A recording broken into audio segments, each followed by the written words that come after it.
we've got a treat today. Not only are we joined by some brilliant people, but it also means that you don't have to just listen to my voice for the next hour, which no one needs. So we are going to be talking about podcasts. Thank you so much to Tom, who's obviously with us already. He's sponsoring this session. And we've got some brilliant podcasters with us, but I don't think that any of us are podcast experts because podcast is such the nature of the medium is it's such a varied thing. Every podcast is different, whether that's on, topics. Try and find a topic that there's not a podcast on. I dare you. I think you'll struggle. That's probably a dangerous question to ask, knowing this crowd. But in the format as well, the podcasts are very different depending on who's hosting them. So I think we've got some brilliant podcasters, but not one person here is going to be the expert that tells you everything you need to know about your podcast because it's going to be different according to you. So to start off with, I've gone very high tech today with our questions. What were you thinking? That's the first question. So I'm gonna hand straight over to Liz. What were you thinking? What is your podcast? Do introduce yourself and what inspired you to start it? Okay, so hello everyone. I'm Liz Drury. I'm a voiceover artist and I started my podcast back in 2021. So I was planning it in 2020 because frankly, there wasn't much else to do back in 2020. So that's part of the reason that I started the podcast. My podcast is called Small Business, Big Network. And people had said to me for ages, oh, you should start a podcast because you've got all the equipment, you know how to use it, blah, blah, blah, blah. And I thought, yeah, that's great, but I don't know what my podcast would be about. And I knew that I didn't want it to be about voiceover because plenty of other people were already doing that and doing it very well. And I didn't feel like I got anything else to kind of add to that. So I sort of thought, well, what else could it be about? And the thing that I was always getting asked to talk about back at that time, at meetings for voiceover artists and conferences and so on, was networking, because a lot of voiceover artists at that time were not really doing the networking. They are now, thanks Martin, brought them all in. So that was what I used to talk about. And I thought, well, why don't I do the podcast about networking? And I did a bit of research, and at that time, back into 2020, beginning of 21, there were really no podcasts about networking. There was one in Australia, which was, frankly was rubbish. And I think I found one in the States that was rubbish. And I thought, well, there's a bit of a back gap in the market there, so I'm going to fill it. So that's kind of how my podcast came about. That's good. And I wonder if that's going to be a common theme because I think other podcasts being rubbish is a great reason to start your own one. Who should we go to next? Claire, why don't you tell us what were you thinking with your podcast? Yes, in the way I'm quite opposite to Liz, although podcast lockdown baby cliche, definitely one of those, but we're still here.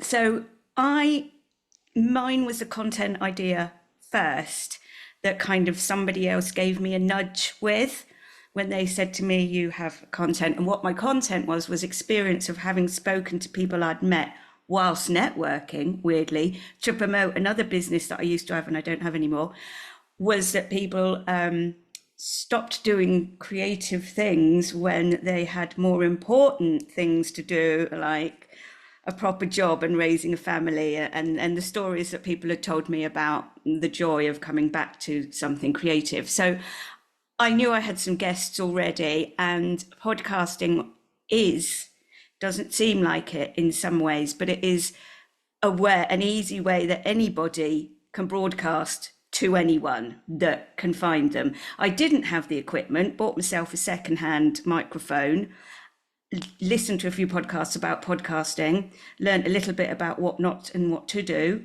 used GarageBand on my Mac, off I went.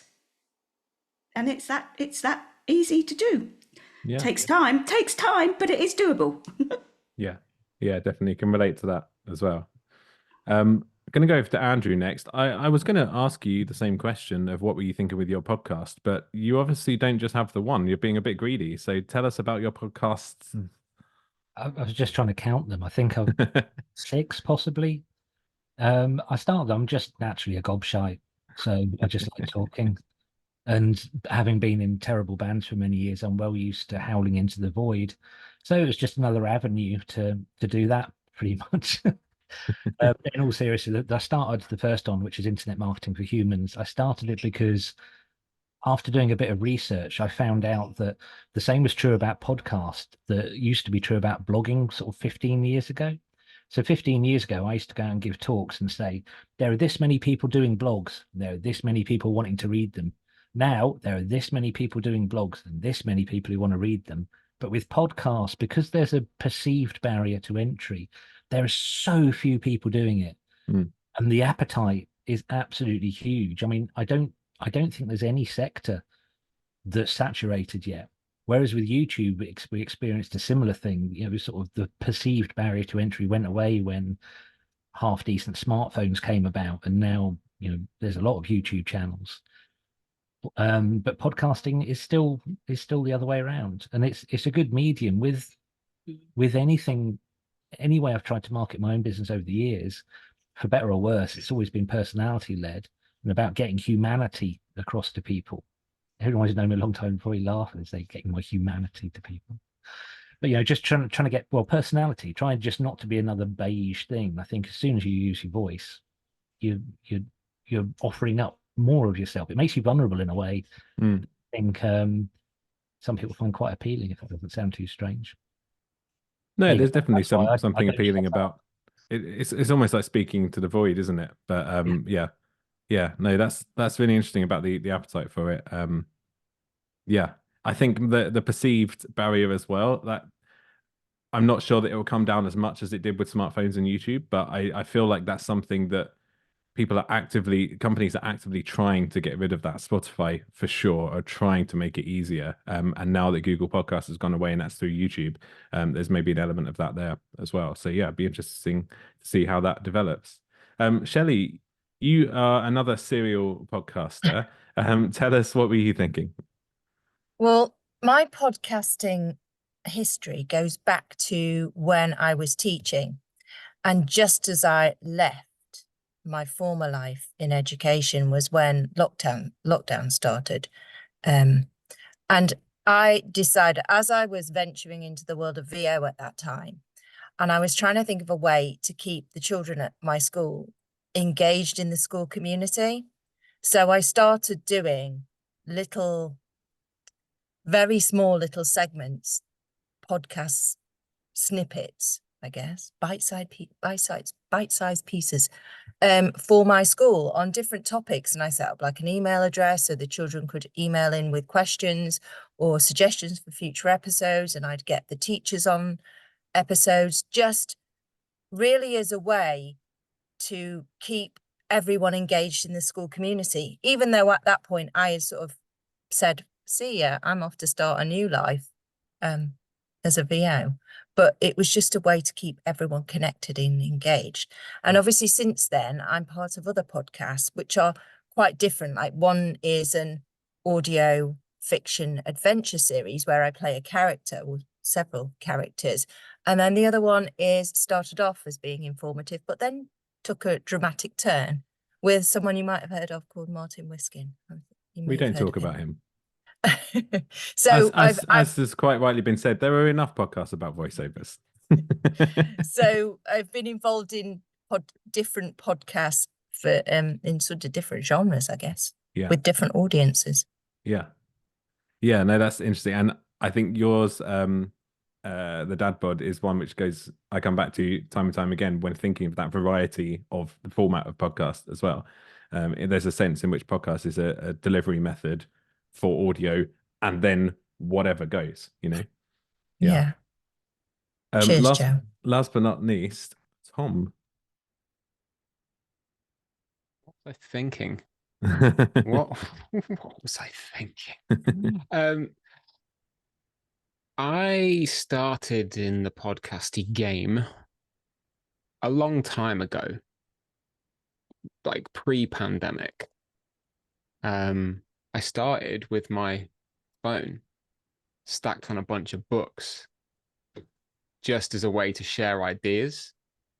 Didn't have a nice mic and things. I mean, I'm an audio professional in some degrees with various training and that, but started as a way to share content ideas because I wasn't really that keen on writing at the time. And it grew into a way of speaking to people because I'd found that people actually want to talk about things that they're interested in, right? And I have the first iteration of 20 odd episodes with interviews with creative people from all manner of industries. And it's turned into the current iteration, where it's purely conversational and journey sharing, because I do believe that everyone has a story to tell and their opinions and perspectives are as valid as, the big guns. One of the things that I preface my podcast with is this, like, this is not a Joe Rogan 3-hour journocast epic. We get in, we have a chat, and we get out, and you tell your story. So I kind of use it as a container to challenge big podcast, if you will. Because I think everyone's got the power to share. And if I can give them a platform, my work is done. Yeah. And I think sometimes it's as simple as that, isn't it? It's of saying we're going to share out what you're saying. And that perceived barrier, whether that's with the tech or with the nerves, I know that our podcast is a relatively simple thing, and yet people who come on it are really nervous, like it's a massive deal. Like maybe it's because we're just staring at a microphone and sort of suddenly going, what do I say? Maybe that's a scary thing. But actually on another level, it's really simple.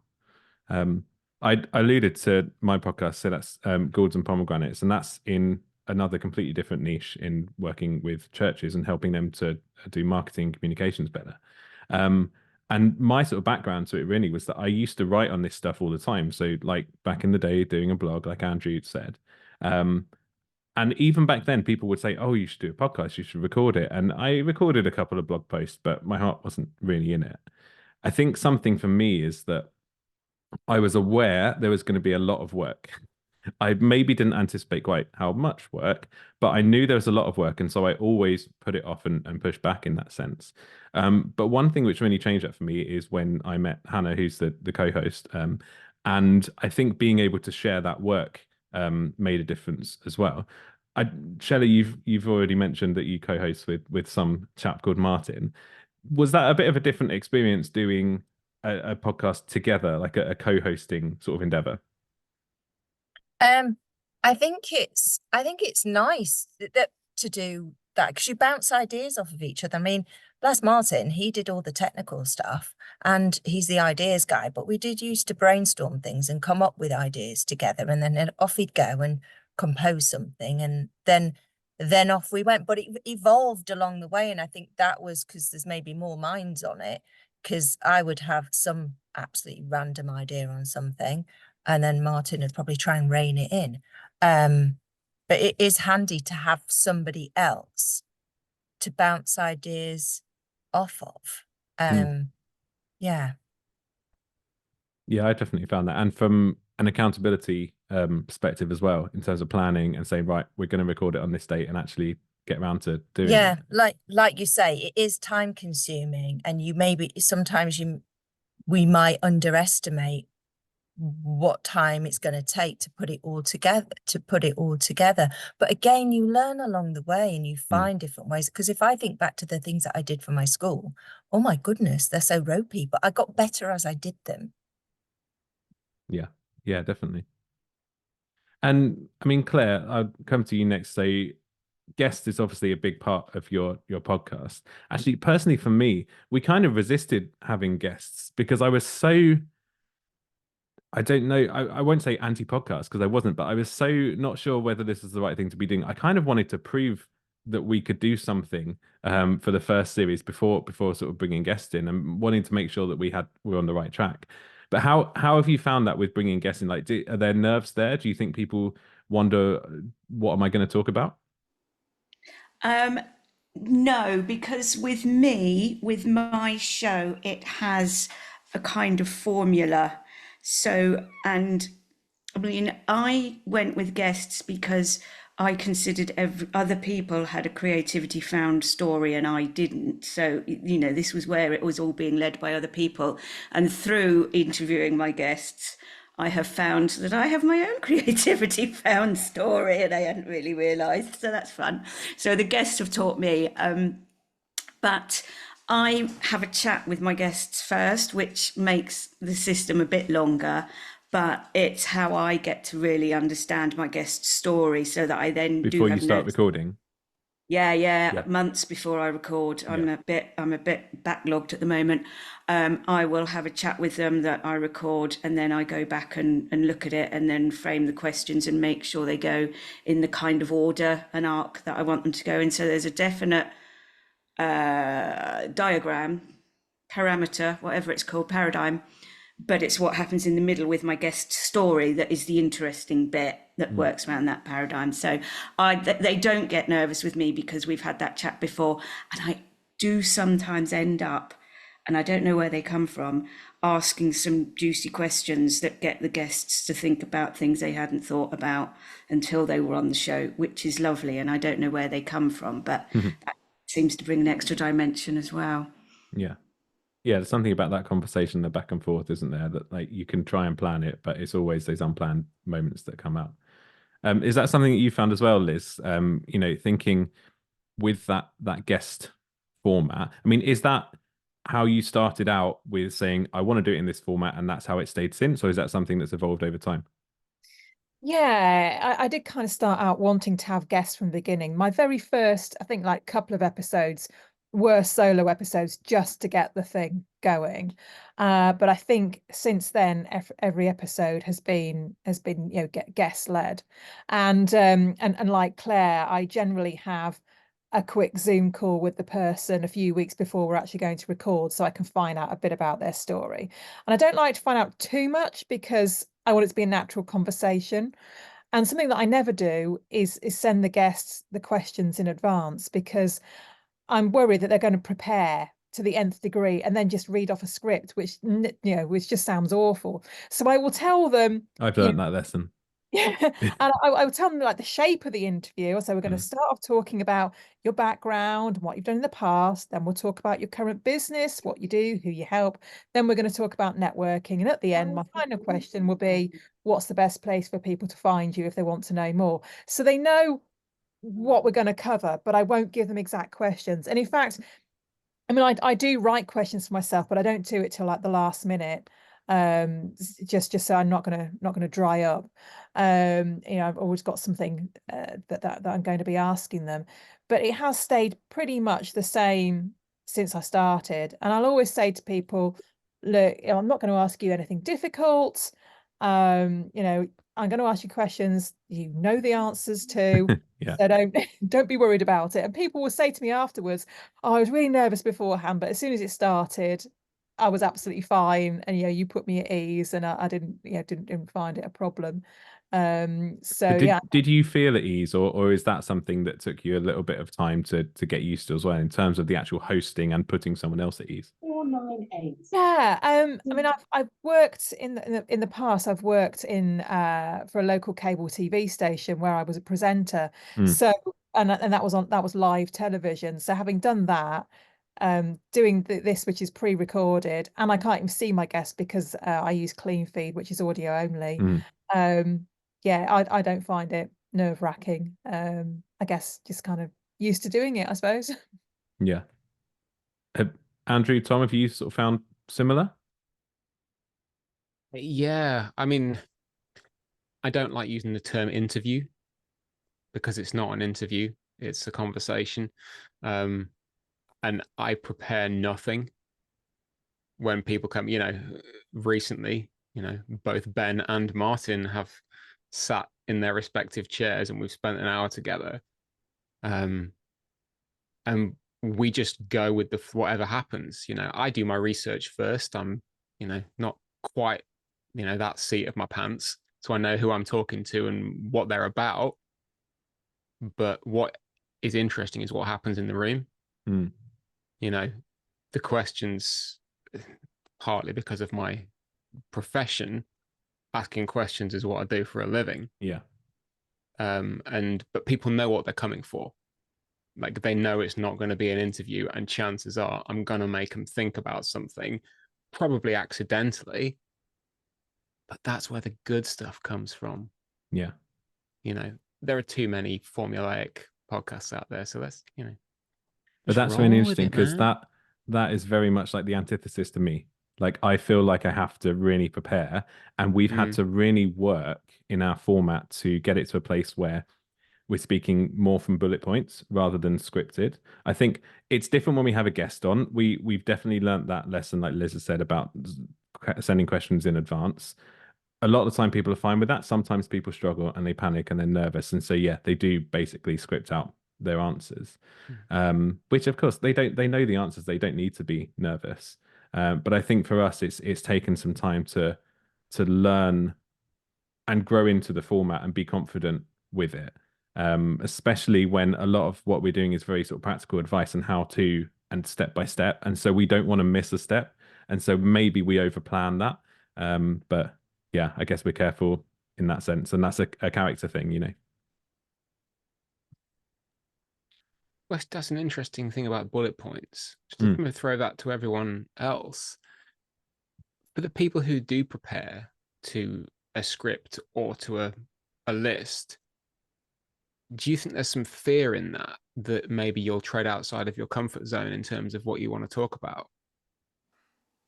I think it's the opposite, because once I've had my chat, and if the person doesn't say the really juicy thing I wanted them to say, I can use my script to get back to that. So the script, and it's not a script, it's like it is a chat, and I keep quiet for much of the time. But I do the pre-chat because I don't always take all the information on first time, and then I look back at it and I'm like, well, in the recording I want them to talk more about that bit. And that's so it's and I do find differently to you that most of my people don't actually script it. I say, this is my list for me, because I do send it to them and I have read notes of what they've told me before, and I say, like you were saying, you know your story, this is really notes for me. It helps keep me on track and get some juicy bits if the guest isn't going the direction I want them to go in. That's really interesting. Yeah, making sure that you're getting what you want out of them, because you know that they've got it, and so that no one forgets. It's interesting. I think reading from a script is a skill. I don't need to tell the voiceover artists that. I thinking in the church context, I know preachers who preach with absolutely no notes, and I know those who will preach from it word for word written down. And I couldn't necessarily tell you, those who are good at it, I couldn't tell you the difference between the two. I couldn't necessarily make a guess at it. So there's a skill in that as well. We've touched a little bit on sort of talking through and preparing guests beforehand. In terms of the process of getting ready to record a podcast, does anyone have anything in that? I mean, I know I have my sort of organization thing, but I think, as I've already said, I way over organized. So yeah, Andrew. I realized with I haven't said the name of my main podcast is the Untitled SEO podcast, but I realized the only way it was going to survive, having run other podcasts that sort of ran aground eventually, was if I made it really, really easy and had a workflow that was convenient, not just for me, but for the guests.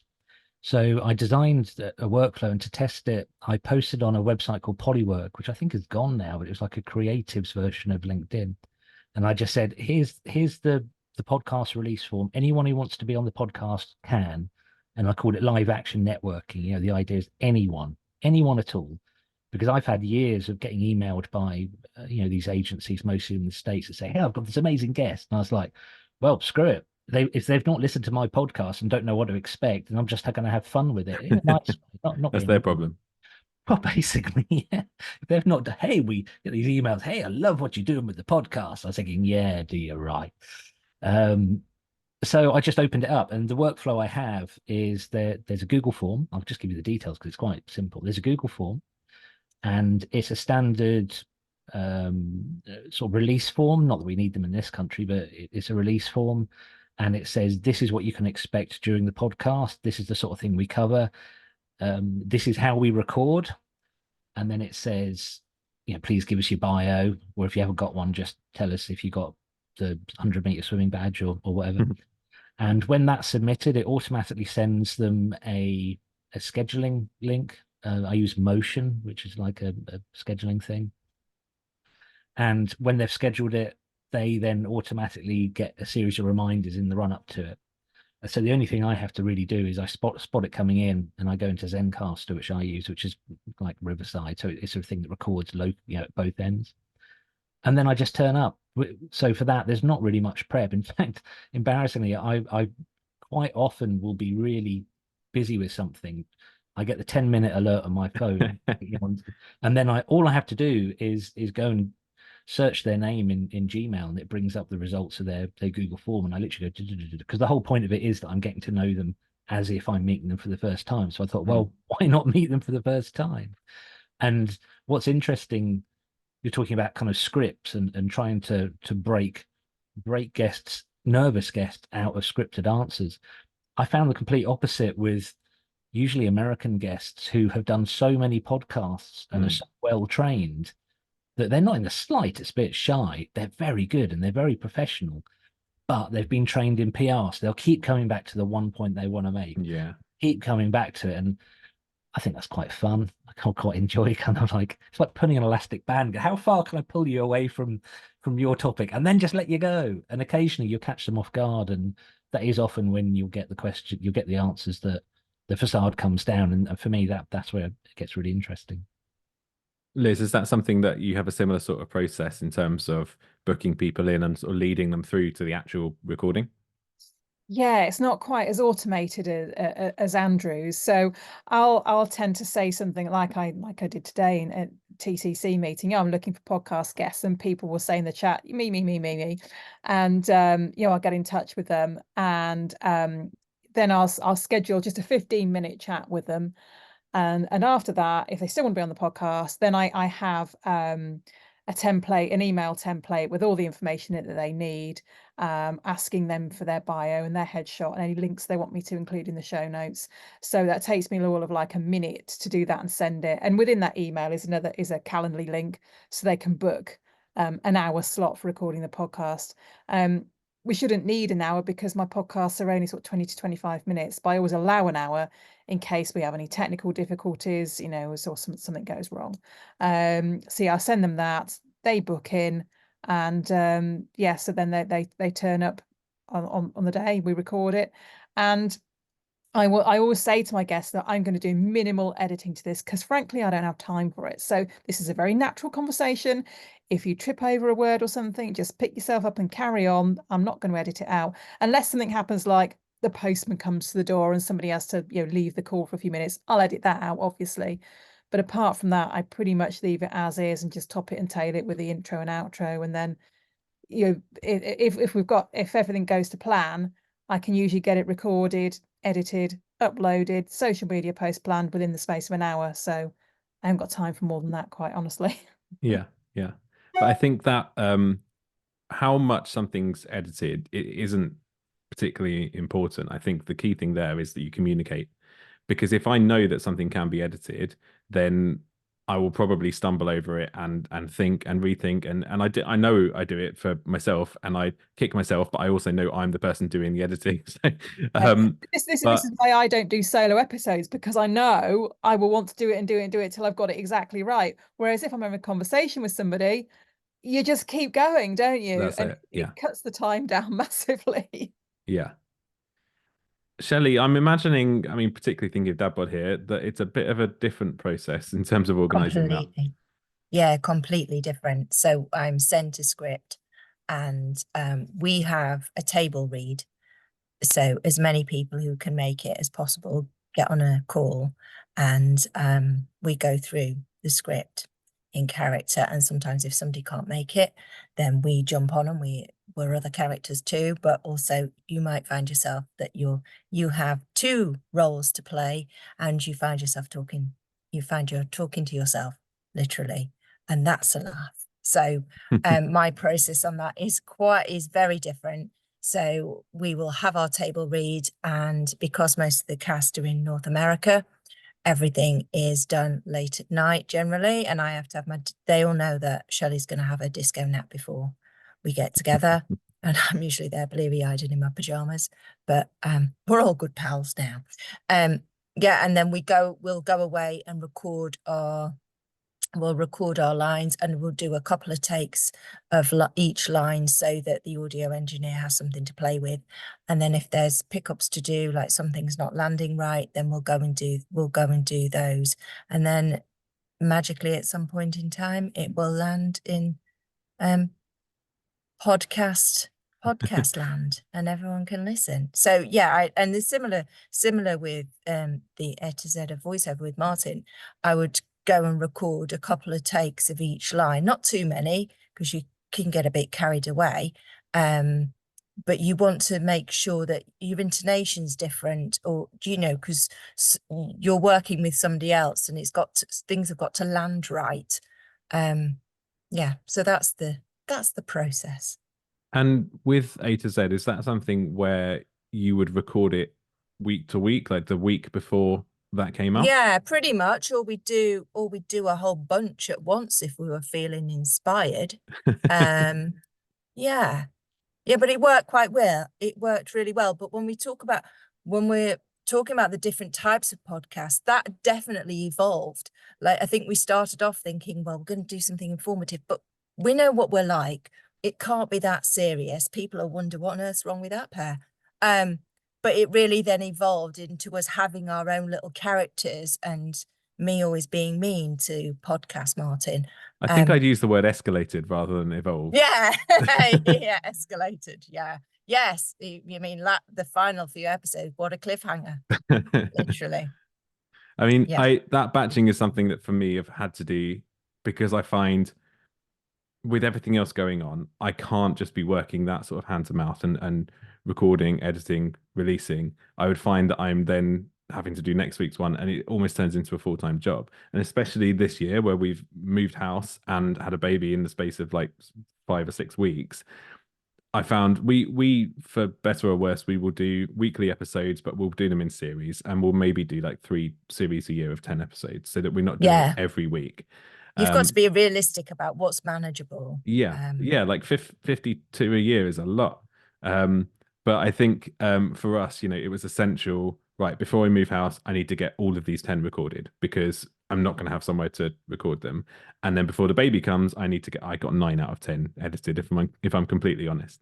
But yeah, what has made that simpler, and not to skip too quickly onto the next question of talking about tech, is that the tools that we've been using now, so Riverside, Andrew's already mentioned, now have editing facilities built into them. And it's not perfect. There's still a few things where I will download it offline and edit before I sort of re-upload. But it's getting so much easier. And again, to touch on what we'll talk about a bit later on, the sort of post-editing and promotion side as well, where it can generate clips for you that you can then put out to social media. So I wanted to talk tech briefly, because I think it's very easy to get sucked down into comparing exactly which microphone, and I wouldn't want to put anyone off from starting a podcast when they say, right, well, all of these podcasters out there on YouTube have like the Shure SM7B, and that's like 500 quid, and then I need a really good XLR interface and all of this. Like, there's definitely, you can just get started with a phone, as you've said there. I found for me, putting a little bit of investment into the tech of it was a helpful thing, in that it sort of focused me and said, right, I'm making a thing of this, which I don't know if anyone else has found. But even so, doing that in a relatively budget way. So this mic that I'm using here is a Samsung. I will, incidentally, I'll put a link in the chat for bgallant.uk/podcast, where the tools that we're mentioning today, I'll update it afterwards with some other tools and some tech that we're talking about. So this Samsung mic was under £100. It's USB as well as XLR, so you can go straight into the computer without needing a separate interface. And the amazing thing is it's then got a headphone slot out the back of it, which means you can hear exactly what you're doing. And I found that so useful. also with my co-host, that if you're going away from the mic like this and you can hear immediately that you're going off mic, I found that a really helpful thing. Also, it looks like a bigger mic on camera, and that's something which some people get a kick out of, is having that podcaster's setup. Like headphones, these ones here, I think they're about £15 on Amazon. But they're so much more helpful than having my AirPods in, because I can actually hear what I'm doing live. It's not essential, but it's just these things that I found helpful. I've got a couple of lights that I'll tend to use. This camera here is my phone. And that's just wirelessly connects to the Mac and has I've got a half decent webcam, but the phone is so much better quality. And it's these sort of things like the lights. I'm not even going to include a link in the roundup because they were like £3 off of AliExpress. But they do a job, and they're sort of better than nothing. So without asking each of you to give a sort of full rundown on your tech, especially given that a couple of you are professional video artists, are there any sort of key nuggets of things that you found really useful with the tech side of things that you wanted to share? Yeah, Tom. We've mentioned Riverside already. Absolute game changer for me. Just because it's one link. Yeah. You send to your guest. I tell them what to do before, please use Google Chrome, please wear headphones, if you can use a mic, do. If not, don't worry. They click on the link, they show up, and it starts recording. I don't even have to press record anymore. It just, and that's another thing. I think not having this thing's going to start recording now. So that someone comes in and it's already doing it, and they forget that it's recording before we even go. Whereas like on Zoom, if you hit record, it's got this session is being recorded thing. Because I do audio and video podcasts, I'll edit the video in Riverside. Yeah. Top and tail it, the whole lot, and it just gives me something I can whack straight up onto YouTube. Whereas for the audio side, I'll download all the raw tracks, get them into Logic Pro. But even then, like Martin will laugh at me because I've got an affiliate link for Riverside because I really believe in it. And it's something that I put off of because it's another monthly cost, but actually it's so been worth it. And the speed that they're putting out new features is ridiculous. So I spoke to them the other day. The multi-track with different people is coming soon, and so soon I will be able to completely do away with downloading it and editing offline, which will just make the whole process so much more seamless. Yeah, that's it. It's just removing the friction. You don't need to have we got nice mics, we use different editing tools, but it's just about getting your voice and your guest's voice up on a thing and being able to share it to the wild. Because I think that's potentially one of the hardest parts is, right, so I've got a thing. What the heck do I do with this now? Yeah. Where do I put my MP3 with, or WAV file for fidelity? Who wants to answer that one? What do you do when you've recorded something? In essence, you've got a podcast episode, but, as Shelley said, it hasn't yet appeared into magical podcast land. I use Zencaster, so I press next and publish. It's all within the same format, is it? That's cool. How about you, Liz? So I use a platform called Captivate.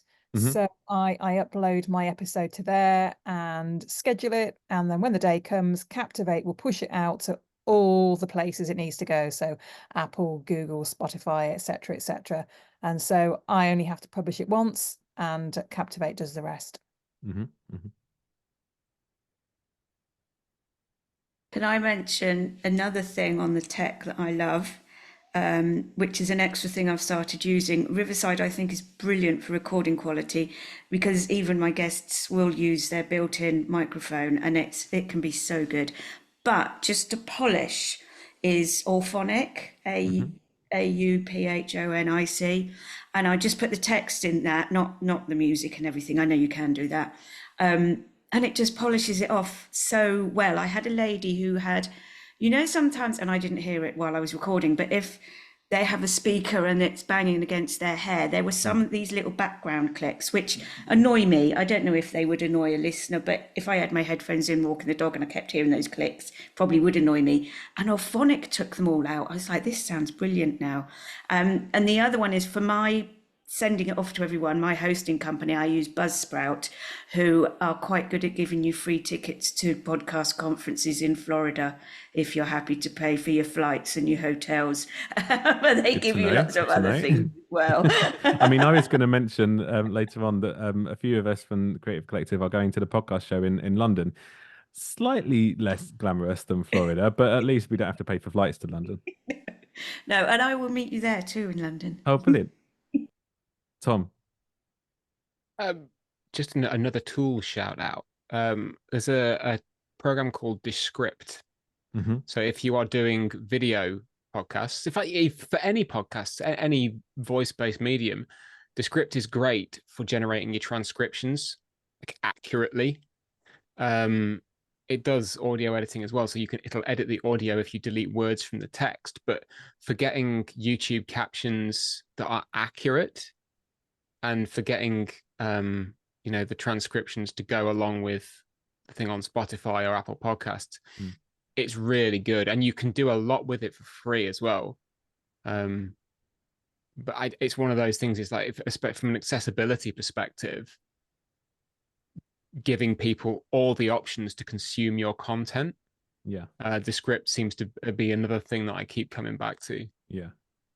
I mean, I'm a little bit conscious of time here, so I think if we move on to, we've mentioned tools that are free. We've mentioned tech which has some cost, but we're ideally trying to not spend the earth on it. What does ROI look like in terms of our podcasting? And this goes right back to the first question of what inspired you. What is the reason that you do a podcast? Who wants to chip in? Because that's a big question and it's going to be very different for all of us, I think. Liz, you were first by a hair. So I'm at the point now where I am starting to monetize my podcast a little bit. I've had 3 sponsors so far, another one coming up soon. But that's quite new, and the podcast's been going 3 years now. But what it gives me is something to talk about that isn't me trying to sell somebody something. And I think that's where it's been really useful. So if I go to a networking meeting, particularly an online one, and I'll put something in the chat saying, I've got a podcast, I'm looking for guests, and people will respond to that. If I put in the chat, I'm a voiceover artist looking for work, no one responds to that. Why would they? But, I'm giving them something that they want, and is useful for them. And it has got me conversations with people that I don't think I would have had otherwise.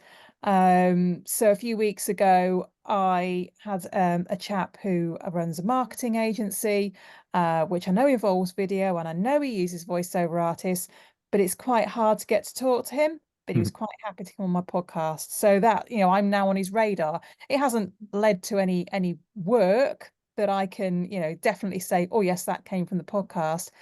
But I just think it helps me get in front of people that I wouldn't otherwise. And, it's me giving back to the small business community, because people can then use that podcast episode to promote their own products and services, and everyone's a winner. So even with that one podcast that we're talking about there, your podcast, we've mentioned 4 things that we've got: the direct sponsorships, we've got the sort of brand awareness of getting it in front of people, we've got relationships directly, like working with other people, and then we've got just wanting to give back and help. Covering all those 4 things, that starts to say, okay, this might take quite a bit of my time, but maybe it's actually worth doing. Andrew, I think you were next. Yeah, if I get 1 client a year, then it's paid for itself. Absolutely. Yeah, it's very much about, I'm experimenting this last couple of weeks with trying to make it as multi-channel as possible. So I won't hang around on this, but the solo episodes I film with a separate camera now, and I use I'm normally at work where I was earlier. I'm at home now, so I track it on Ableton while I'm recording video. It then syncs it, while it's syncing it, it's working out the transcript, which is a brand new thing in Adobe Premiere as of like days ago, pretty much. While I then drop it into basically a template thing I've got in Premiere that's got the subscribe things, and it's got the sound effects, it's got the stuff, so I just drop it. While it's doing that, I've dropped the transcript into ChatGPT. I've written a custom GPT to generate my podcast notes and YouTube notes. So then export an MP3 from Premiere, which goes up to Zencaster to publish. I then upload the video to my YouTube channel and the video to LinkedIn. This week, I managed to do, I think it was a 12-minute video that took me end to end 20 minutes. So in terms of the ROI, and it generates clips, so it gives me stuff for social. So in terms of doing one thing that has multiple outputs for multiple channels, the ROI is, I almost hadn't even considered it until you asked then. It's just, it's the output's huge compared to the effort. Yeah. Claire, got anything to add on our ROI side of things? Well, it's a kind of twisting around of what the initial intention was. And I actually built my website and membership around the concept that came out of Creativity Found, which is then helping grown-ups to actually get creative if they're inspired by what they've heard from my guests on my show. So it's allowed me to connect with other grown-ups who are teaching their creative activity, and we get to go out to things, and then I don't have to have my family rolling their eyes because I take them to an art gallery. I get to go with people who appreciate it. Definitely that connection, the whole going to America thing, the whole going to podcast show, everyone that I've met around podcasting is absolutely amazing. I love the actual process, love coming in here and talking about it. And I'm also getting into the concept of podcasting 2.0 and how more people can get to understand what that is. And I'm hoping to do another podcast project on that. So it's like all of these things surrounding, which is a bit like my head generally, really, that I would, because when you say ROI, you think, oh, you mean money. And it's not money, as we've just explained. There's a lot of stuff surrounding. So thank you for that question and making me think about that. That's a really interesting answer though, because it's, as you say, it's kind of come out of the podcast rather than the podcast trying to generate. Shelley or Tom, unless you've got anything sort of burning to say on ROI. I think I followed a similar thought pattern to Claire there, because I think my experience with what I've been involved in has been about building connections, through being part of a bigger cast, a bigger ensemble. It's led to other connections and other projects and other opportunities. So that's how it's panned out for me from my perspective. That's really cool. Nothing major new to add here. I mean, the same as Liz, it gives other people a platform. Same as Claire, it allows for ideas to happen and things to form around it. I think one of the best things, I think, for me is that people just get to experience me in that format. Like, my business is questions. Yeah. And, people say, oh, I found it really easy to talk to him. My work here is done. Yeah. So it's just a giant win all around, really. Yeah. Andrew. I just wanted to add a really positive story, which is about a podcast that we do pro bono work. There's a really good pro bono network in Suffolk. I'm sure there must be in Kent as well. And we started working with an eating disorder charity a few years ago called Wednesday's Child. And they really wanted to start a podcast. And it's the most successful podcast out of any of the ones we do, but it's 90,000 downloads now. And what it highlighted to me as kind of a broadcaster, as somebody who's putting messages out there, I'm not on the podcast, I just facilitate it. It's led by a really good PR lady. But what it highlighted to me is that podcasting can be used as a method of reaching people that might be very, very difficult to reach in other ways. And I'm thinking, what made me think of mentioning this is the two sessions before this. Obviously, eating disorders, suicide, self-harm, they're all subjects that might be quite difficult for people to very volubly and very loudly raise their hand and say, I need support. But if you can put a message out via a podcast, and I think it must go for a lot of sensitive topics, then incredibly positive things can happen. I mean, I muck around with podcasting and think it's a great hoot, but I sort of, each time I edit Wednesday's Child and I put a link in the chat, it reminds me that there are some really, really, really positive things that this format can do to help reach people who need help. Yeah, for sure. For sure. So I've asked a couple of people who are podcasters who are in TCC but couldn't be here today, or couldn't be on our panel, to share some sort of golden nuggets, golden tips before we go around the panel. So I'm going to hold this one up. You may be able to see it, but I'm going to read it out anyway. So this is James from We Are Sound. My golden mantra goes along the lines of strip it all back. And really, a good podcast is just a conversation. We get bogged down worrying about equipment and formats and editing and stuff, but good conversations is something we've all been doing for years. Podcasting allows us to have great conversations that scale. Always remember that, which I think is nice, and obviously, reflects on a lot of things that we've been talking about today. Martin, did you want to share your podcast golden nugget of wisdom? Yeah, so and it actually links up with a lot of what I think what Liz was saying, and Joe, you as well, and James's comment there. Me and Sean Anthony did a podcast a couple of years ago, and my mindset at the time was this needs to be utterly perfect because we're both voiceover artists. So we were recording for half an hour. It was taking me 4 or 5 hours to edit it because I was thinking, right, we are voice artists. This is our advert. But I think as long as you're just speaking as yourself, you're speaking truth, and it will resonate. You don't need to be perfect. It wasn't an advert. Don't strive for perfection because you'll never get there. You'll just keep pushing it further and further and further away. So like what James was just saying, pretty much just don't worry about it. Just do it. Otherwise you'll never do it. Yeah. I think. Ben, you got a golden nugget for us? Yeah, well, just before I go on and bore you with mine, unbelievable discussion, so valuable. And Joe, you chaired that amazingly, and brought everything together, brought everybody together. I absolutely loved that. So thank you, everybody. So I don't think it's been touched upon. I did have a toilet break, so unless it came up when I was away, but I would say work out what success looks like for your podcast. But in my opinion, don't let that be numbers, because you can become a slave to that, and you can have these unbelievable conversations that do something. They could change the way you feel about something, or it could be as simple as, wow, like we really connected on that conversation. That was amazing.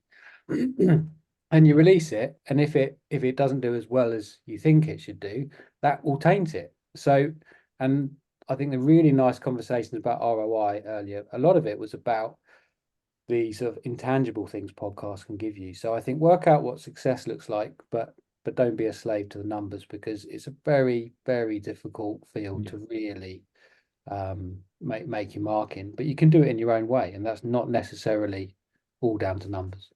Yeah, I think that would probably relate to my one as well. And trying to put it in as short a way as possible is know your why, make it work for you with your routines and your format and everything, and then stick at it. Because so many podcasts out there, when we were looking at competition, there were loads, but there were 3 episodes on each and they gave up. Really stick at it.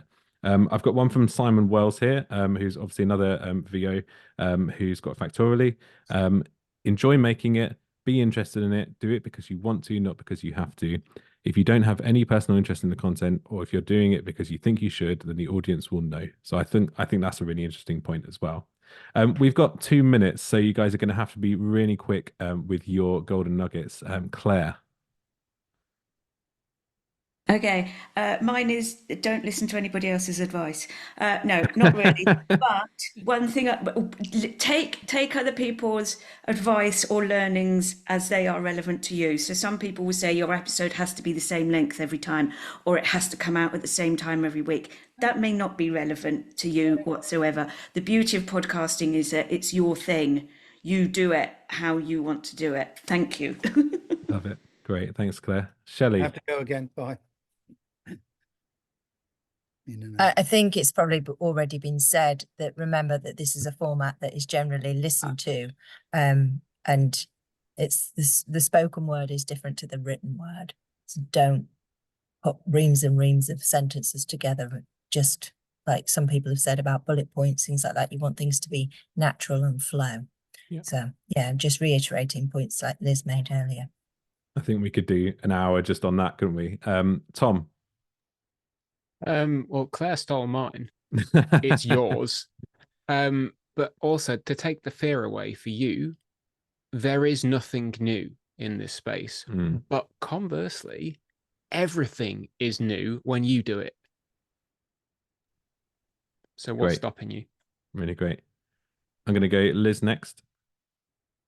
Yeah, mine is it's another ROI related nugget, really, in that. So what I've done with mine and what I recommend other people do if they haven't already is to have a page on your website that is for your podcast, because then that's another way to get people onto your website. 100%. 100%. Andrew.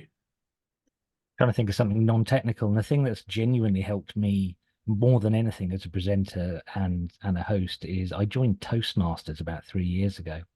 And I believe practice makes perfect, and going to Toastmasters and having very useful, very gentle evaluations on everything, it, for one thing, stopped me going, because there's somebody there who counts you and tells you how many times you've done it. But Toastmasters, can't speak highly enough for it. That's brilliant. And yeah, bringing that learning back into business as well and your presentation. Yeah. That pretty much does it for our slot.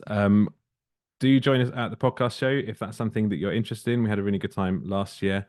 And yeah, a lot of us are going to that. I will update the Roundtable roundup on the site. So begallant.uk/podcast with as many of the tools that I can remember. And I'm sure that all of the guests on the panel will be really happy to answer any questions that you have about podcasting. But thank you so much for everyone for taking part. Thank you, Cheers, Joe. That was excellent. Excellent work. Joe showing all of us Thank have you. done. As I say, after Andrew was talking about how many and again, good. This is going well. Right.